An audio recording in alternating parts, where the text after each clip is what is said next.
Hello, everybody, and welcome to another exciting edition of Gaming and Leisure Voice. My name is John Cash Philippi, and I am here with Melissa Aarskaug from Bulletproof, an arm of GLI. She is our frequent guest. We love having her on, and she is going to talk a lot about managed security services with us today. But before she does that, we're going to have a word from one of our sponsors. So Agilysys delivers state-of-the-art software solutions and services that help casinos achieve high-return hospitality by maximizing return on experience through interactions that make personal profitable. Agilysys will partner with you to implement the right hospitality solution for you, whether that is cloud or on-prem, best-of-breed point solution, or fully integrated ecosystem. Discover the power of high-return hospitality and delight your guests, retain staff, and grow your margins. Visit agilysys.com for more information or to schedule an initial consultation. Welcome back. And Melissa, why don't you tell everybody a little bit about yourself for those who actually don't know you, which is very few and far between. First of all, thank you so much, John, and the Gaming and Leisure team for inviting me to be here to talk about a subject I'm very passionate about. My name is Melissa Aarskaug. I'm the Vice President of Gaming for Gaming Laboratory International's technology arm called Bulletproof. I've been in this role for about 6 years when GLI acquired Bulletproof. And actually, next month is my 13th year at Gaming Laboratories International. And boy, time has sure flown, John. But thank you so much for inviting me to be here today. Great. We always love having you, Melissa. For our listeners who may be new to this concept, can you explain what managed security services are and how they differ from traditional in-house security operations? Yeah, managed security service is basically referring to outsourcing an organization's security function to a third party. Traditional in-house security operation is just that, providing security services internally. So those are things like staffing a dedicated security team, deploying and maintaining security tools, and doing the actual assessments in-house versus to a third party. And so, what are the key benefits to utilizing managed security services for organizations, particularly those without large internal security teams? I mean, I know I've used your services in the past, and it's normally always when I have very small teams, and I just don't have the ability to do that. So, but could you go more into the key benefits of that? Yeah, absolutely. So I think one of my favorite benefits is the 24 by 7 monitoring. So as an IT leader, you can have a break and not have to worry that your infrastructure is being maintained and monitored. I think the access to expertise. So not everybody knows everything about cybersecurity and managed security services. So a lot of third-party providers have access to a bench of security personnel that are actively involved in the industry. Cost efficiency, I think we've all seen it. The cost of labor has gone up drastically, and especially the cost of cybersecurity. The resources are more expensive. So, really, two choices: you can hire and train, or hire an expert that already understands how to build a managed security services team. I think the scalability and flexibility is one of my other favorites. Proactive threat monitoring is another key thing. Providers look at security incidents, manage them, and mitigate them. Third party, I would say actually the other thing I would say is regulatory compliance. Regulatory compliance is a really popular buzzword right now in the casino gaming industry. There's not only just gaming regulatory requirements, there's other standards like PCI and GDPR that we have to look at, and really bringing all that together. And then really focusing your internal resources is another benefit. I think a lot of times the IT departments have to be everything to everybody. Oh, and then manage and maintain cybersecurity for the company. So I think it really enables you to focus your team on the core business and what matters most as you expand into other markets or you expand into sports betting or any other internal projects that an organization might have. And then, kind of the last thing, and one of my favorites, is incident response. I've seen and been involved into several incidences in the industry, and I think the response time is far too slow. And so, when you outsource it to a managed services provider, they can hit the ground running for you right away, versus just negotiating a contract, and then looking into it. Well, I know that I was just having this conversation, and it was uh, interesting because to build that team, and the discussion was how big is that team if you do it in-house, and the number became 5 to 8 people, and they are outside of IT. They are not an IT resource. They are right next to IT, but they are not an IT resource.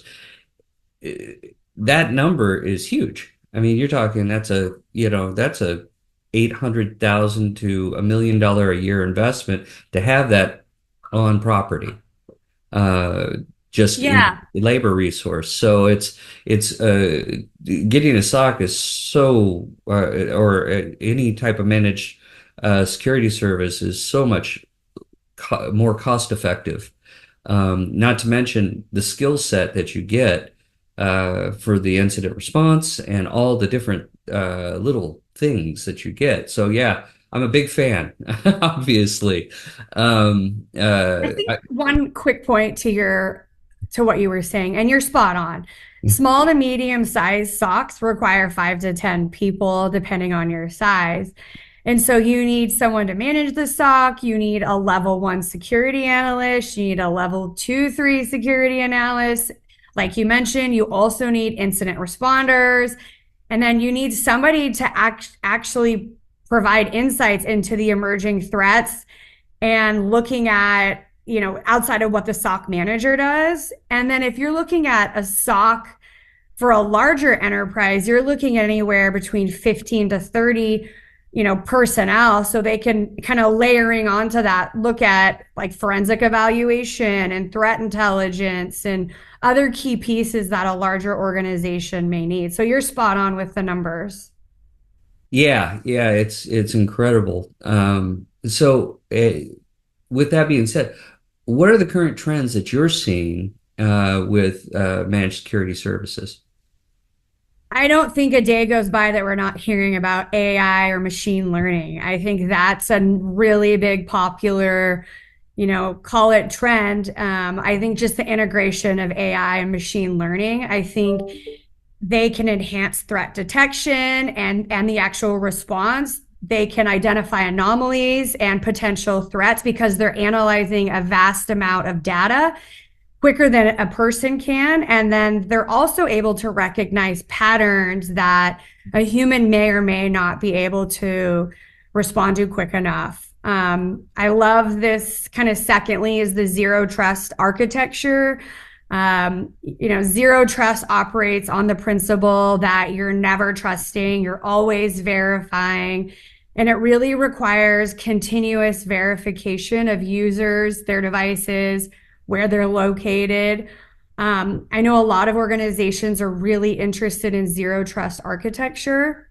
I think looking at the pandemic, after the pandemic, a lot of companies were looking at cloud security and their cloud environments, and they're providing, they're moving from on-prem to the cloud. So cloud security focuses on cloud security, right? So there's a greater emphasis on those environments outside of the actual on-prem environment.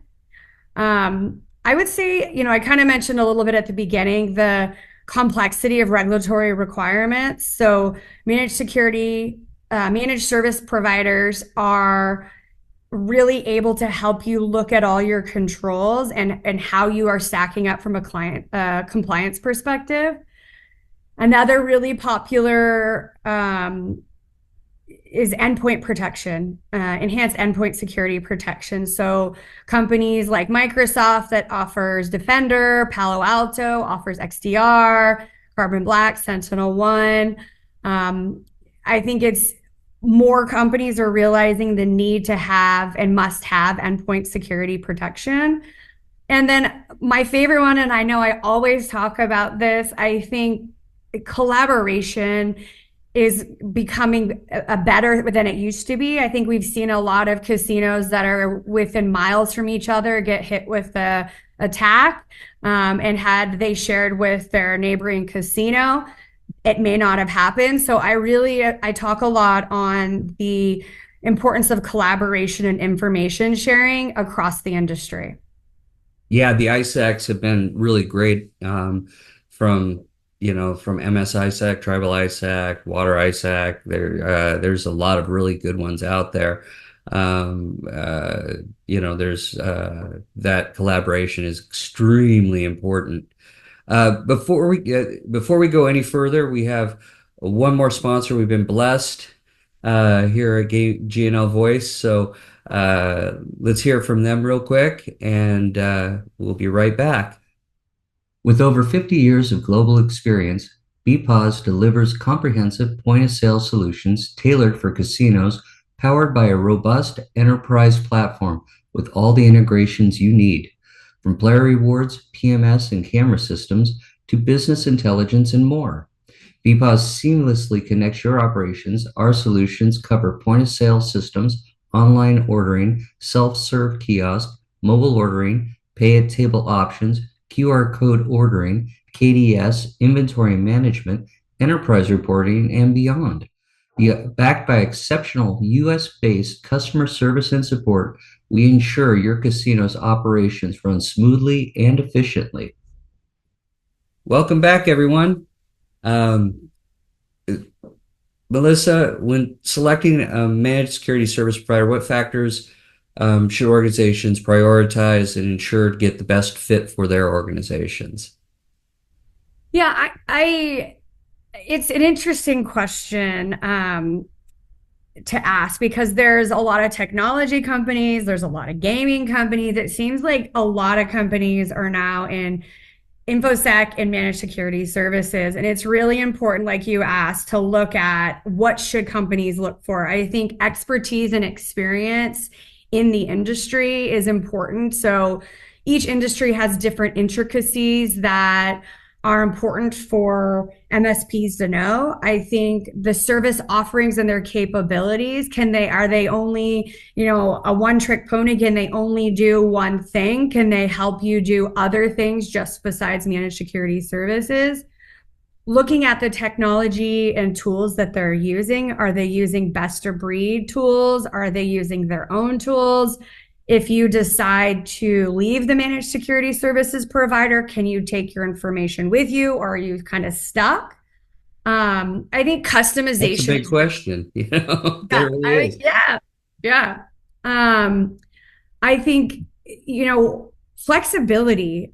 I think a lot of companies are, square peg, round hole, having the flexibility to meet a client where they are versus where a company wants them to be. Sometimes it's a long journey. I've worked with some clients way back from the beginning when they, were a one person security shop. They had no endpoint protection. They weren't really secure, and really going through them on their terms when they're ready to migrate to the cloud, if they're ready, using endpoint protection, really working with them. So being able to customize and being flexible to their internal budget constraints or needs.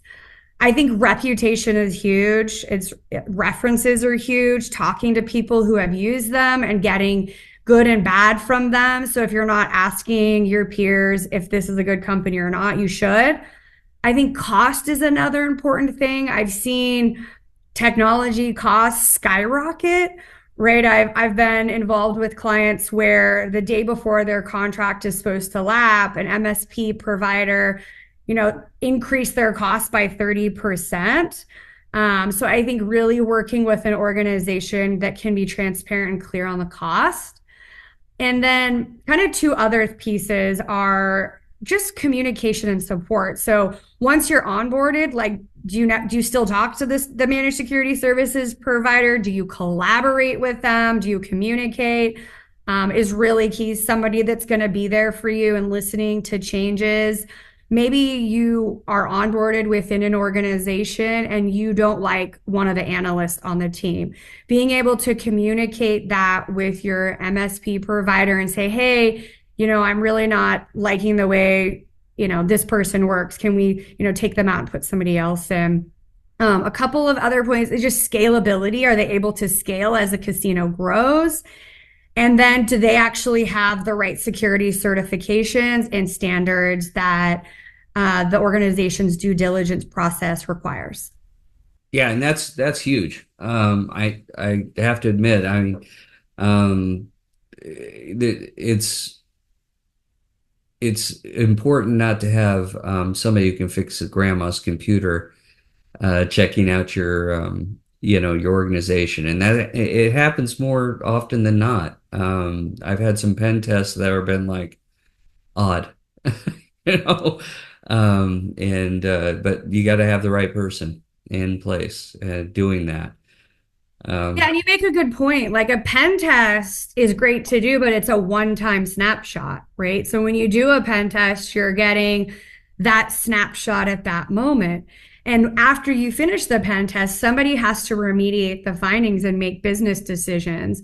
When you're using a managed security services provider, in theory, over time, you're hardening the environment, you're making it more secure, you're testing it with threat risk hunting and vulnerability scanning. So, in theory, let's say you're with an organization and 1 month you have 10 vulnerabilities.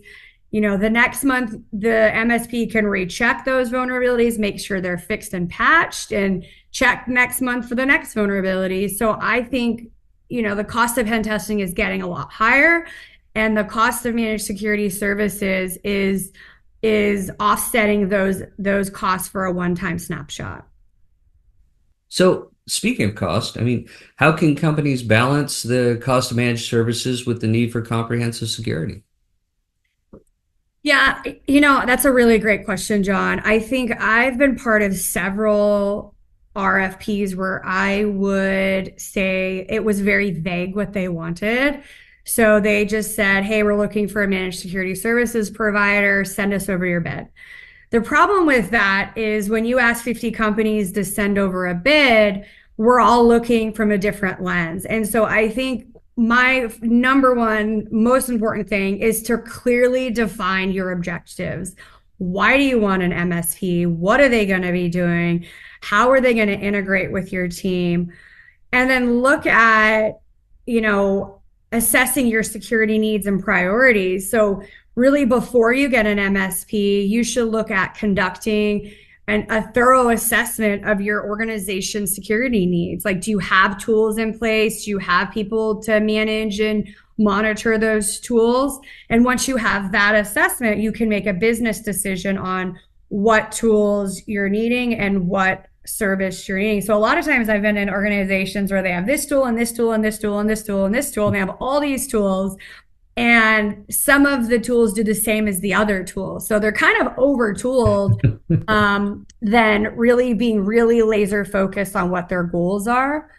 And then I think it's important to look at incorporating internal resources as well and looking at, how are those resources going to work collaboratively with a security services, company. So for example, having an in-house staff for certain security functions makes sense. And how would you align them to the total security services plan to make it cohesive? I think reviewing the contracts and negotiating them with companies is really important. Understanding what you're buying and what you're signing up for. I date it. I explain it like when you go out, like you mentioned, John, and get a pen test, you're dating, right? You're having a one-time relationship with a company to see if you like the way they do business. When you move to a managed security services contract, you are now married to them. If you don't like the way they are, you're kind of stuck with them for the term of that engagement that you've signed up for. So, really understanding what you're signing up for.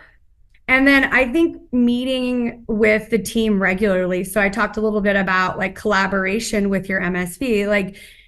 Like I said earlier, if you don't like the security analyst or you don't like the way the reports are coming, being able to optimize your service that fits you over time is really key and will help you making sure you're happy with the service.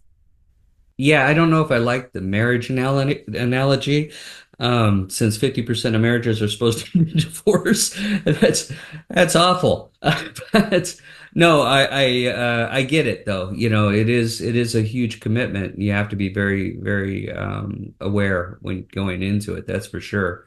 Um, so uh, so what are the most common challenges that organizations face when transitioning into a managed security service model, from just, from going from normal to all this stuff they have to deal with now? Yeah, that's a great question. You make a really good point on the 50% of marriages end in divorce. And that's a really good point because you may sign up for a managed security service provider and you might not like them. They may have a strategy shift, you may have a strategy shift. And so it's really important when you sign up for that contract and you're married to understand the company and what their visions are and where they're going. And because when you do sign that contract, they're going to understand your environment. Your company's going to understand them, and really, you're bringing them into your world. So, I think it's like you said, it is really important to know if it works, and then an exit strategy. So maybe you decide 6 months in that it's not working. Well, where are you pivoting to? If are switching strategies. So I think you You make a need great an annulment, is what you're saying. You need to, or a postnuptial agreement, right? Or yeah, a whatever it prenup. That's says, it. That's what I right? was thinking, a prenup. Yeah. Yeah. So just having that organized, right? I think it's a really great, you know, point is to have, your T's crossed and your I's dotted. So back to your original question on what some of the challenges that organizations face, I think integration. I've seen a lot of struggles with integration with existing systems. Companies have old servers, old tools, old processes, old infrastructure, and really getting them on the best of breed service, or excuse me, best of breed tools takes some time. Change. I think if you've been an organization that has done it in house, relinquishing control to another company is hard. It's change. So it requires, significant trust, significant involvement from not only the company that's moving to an MSP, but the MSP. I always see compliance in your data, like understanding, relevant data privacy and standards, making sure, where's the data at, who has control of the data is really important. Um, I would say expectations is another thing. I think kind of what we were talking about previously. If your expectation is X and the managed security company's expectation is Y, you're not going to meet, and eventually you're both going to be unhappy. So I think clearly defining and meeting and managing expectations and talking about them, like response time and performance metrics and how the team is going to integrate. It's all really important and should all really be part of an onboarding process. Knowledge transfer. A lot of times when I migrate a client from a in-house security team to a managed security service, there's a lot of knowledge that IT department has, and getting that knowledge from them into our hands so we can onboard them correctly is really key. So working together and collaborating. Cost management. I know we talk a lot about cost management. So an MSP can really save you a lot of money. So what are you going to do with the savings? Or separately, what are you going to do with the other fees? So maybe you're an on-prem organization and you've decided to move to a cloud type service. There's going to be cloud fees. So there could be a cost decrease or a cost increase. So really managing that. Um, let's see, security monitoring and incident response. I'm a really big fan of vendor management and really having an ongoing relationship with the organization.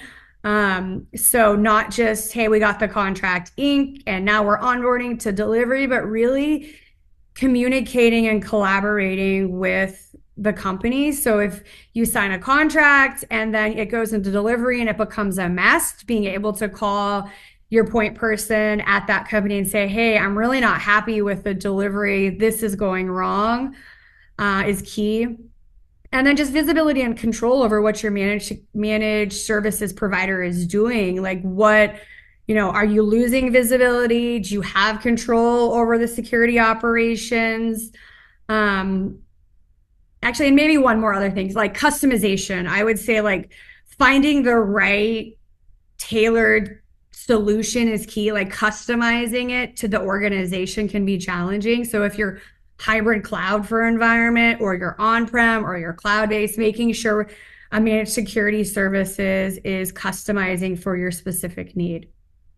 Well, that's fantastic. I mean, you've given us a whole lot to think about, Melissa, as you always do.